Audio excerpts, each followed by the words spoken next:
Como é que é fazer teledramaturgia nesse nível? Assim? Se eu não me engano, era coisa religiosa, não tem que você fez? Eu fiz duas. Eu fiz uma série, que foi Sansão e Dalila, e depois eu fiz a primeira fase dos 10 Mandamentos. Eu fiz os 6 primeiros episódios, que era a fase ainda... Como é que é fazer essas coisas bíblicas na Record, assim, que o cara fala de um jeito, aí tem um extintor de incêndio, a pessoa tá de relógio. Eu tô numa época aqui, quando desliga, eu ligo meu celular, mando um WhatsApp pra alguém. Eu acho que a gente... É trabalho, né, como qualquer outro, e a gente tem lá tentar entender um pouco a época, mas também entender que o que a gente tem de registro é também sempre o que se via sobre aquela época, assim, se você for estudar, assim, por exemplo, a Cleópatra, a gente estava falando sobre isso, né, até em questão, na minha faculdade, tradução, pensar em imagem, a imagem da Cleópatra. Se você bota ali no Google, imagem da Cleópatra, você vai ver diversas Cleópatras.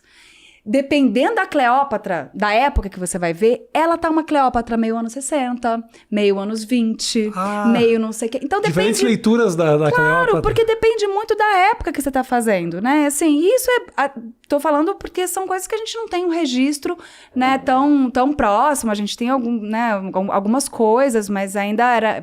Né, não tinha tridimensionalidade, não tinha claro, ponto de fuga, não tinha, sabe? Então, assim, a gente tem ainda uma certa restrição em relação a exatamente como eram essas figuras e tal. Mas eu acho que tem isso, né? Tem essa questão de ser o trabalho. Para mim, eu fiz... No caso, como eu não seguia as novelas que foram mais longas, então tem um certo desgaste nesse sentido, qualquer novela, por conta de ser muitos capítulos, eu fiz 2 minisséries. E foi um trabalho que eu adorei fazer.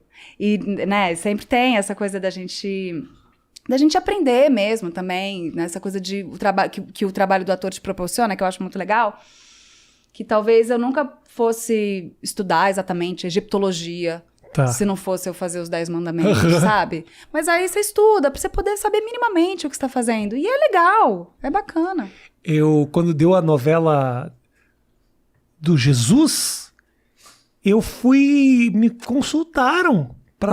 Se eu não me engano, era pra fazer Jesus. Te falei isso, né? Mas um Jesus tatuado, uma coisa moderna.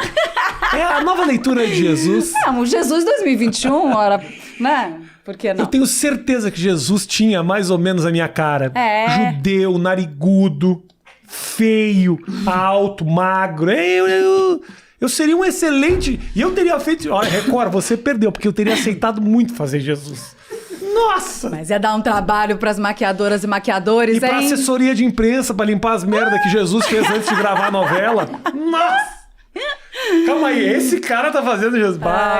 Mas eu achava genial, assim, cara, essas criações, porque eles têm um know-how muito grande que é criar também essas imagens, porque elas sabem o que esse público consome e quem é o Jesus que esse público conhece.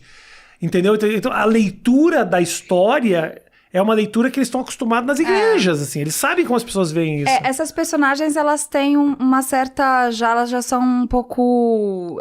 São personagens que são caracterizadas por tradição já, né? Tem uma certa tradição na caracterização delas. Eu tô lendo agora o livro da Renata Palottini também, que é sobre dramaturgia, criação de personagem e tal.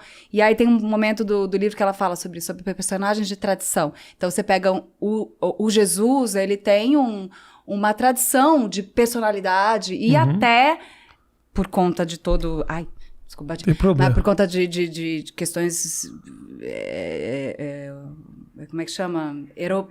Europeizantes, né? De torná-lo louro de olho azul e não sei o quê. Mas você tem uma figura e uma imagem e um tipo de personagem que é o que você espera do Jesus, né? Você não vai esperar uma coisa muito diferente daquilo.